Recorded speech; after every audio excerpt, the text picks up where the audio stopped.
Hello guys, my name is Thomas. Today we discuss in this video what is entrepreneurships in 20th and 21st century.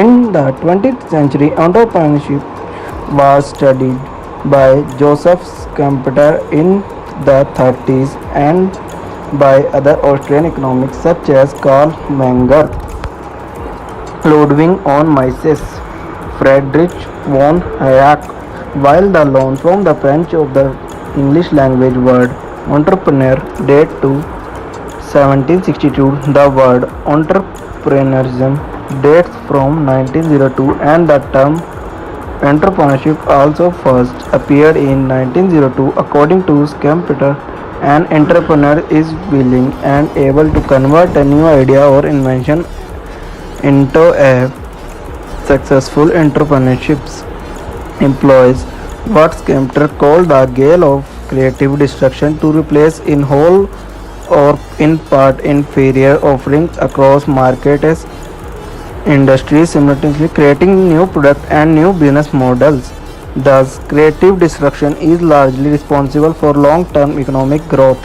The idea that entrepreneurship leads to economic growth is an interpretation of the residual in endogenous growth theory, and as such continues to be debated in academic economics. An alternative description by Israel Kinzer in 1930 suggests that the majority of innovation may be incremental improvements such as the replacement of paper with plastic in the constitution of a drinking straw that require no special qualities. For Schumpeter, entrepreneurship result in new industries and in new combination of currently existing inputs.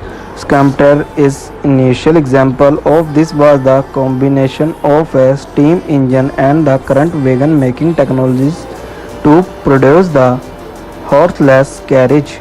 In this case, the innovation was transformation but did not require the development of dramatic new technology. It did not immediately replace the horse-drawn carriage, but in time, incremental improvements reduced the cost and improved the technology, leading to the modern auto industries. Despite Schumpeter's early 20th century contribution, traditional microeconomic theory did not formally consider the entrepreneur in its theoretical frameworks.